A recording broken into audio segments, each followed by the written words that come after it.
I think it's incredibly important for life science companies to source the right talent because it is an ever-evolving industry and we are seeing an increasing amount of pressure on the industry to develop and evolve with technology, but we're also seeing a lot of external pressure on life science companies from regulation, from governments to make sure that they are approaching the way that they onboard talent in the right way. So I think it's becoming incredibly important for those organisations to get the right people on board to make sure that they are expanding on those requirements and to make sure that they've got the myriad of skills that they need to be able to evolve in that way.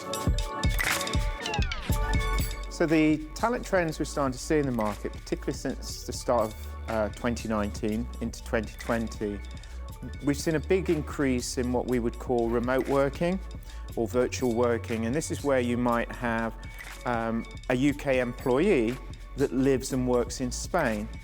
And this is forming a much broader mix of talent, the talent pool, because it's making it much larger.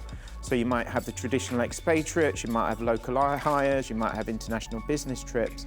And now we're starting to see a lot more people living in a home country but being employed in another. And we have a particular organisation where they have a CFO based in the US, you've got the CEO in the UK, a German COO, and a chief medical officer based in a small village outside Sweden.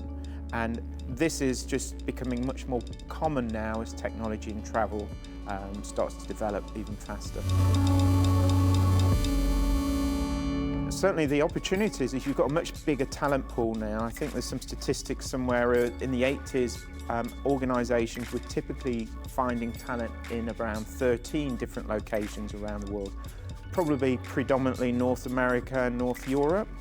Now it's from all corners of the world, and this is making the talent pool much bigger. So if you've got someone with a particular skill that lives in Taiwan, you can choose to bring them to the UK, you might choose to leave them there but make them a UK employee. You know, the variety of the different ways of recruiting is much higher now.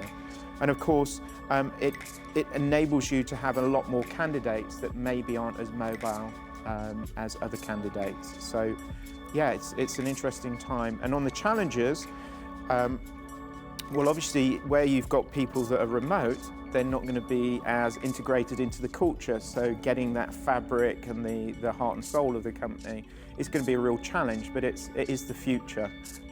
We're going to see a lot more agile working, not just in the UK, but global agile working as well. So I think the future is very bright, but I think we definitely, as life science organisations, we need to focus very much on how we are going to get that right. And I think there are a few external factors that will play a role in that. So to use the B word, Brexit will play a role because an awful lot of the talent, as you were outlining, Mark, comes from overseas. So there will probably be an implication in terms of how talent can be sourced, brought over to the UK. Perhaps we will see more of an increase in local hires because that gets around the issue altogether. Yeah.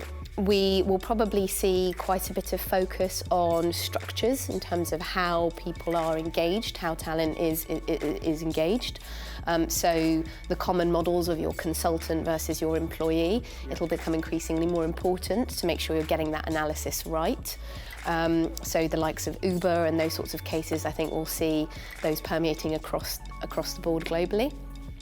And then I guess, you know, to touch on some of the points you've already made, we're going to have to focus on initiatives and ways of focusing on talent and retaining talent in a slightly different fashion. So looking at the importance of the soft skills, for people, their personal development and programs that try and foster their knowledge and develop them in a way that means it meets with those needs is going to become a real focus, I think, for life science companies, and a way that they will be able to differentiate themselves from some of the big players in the market is being able to offer some of those you know, softer, shall we say, benefits, but ones which really speak to the culture of the people that they're trying to recruit and retain.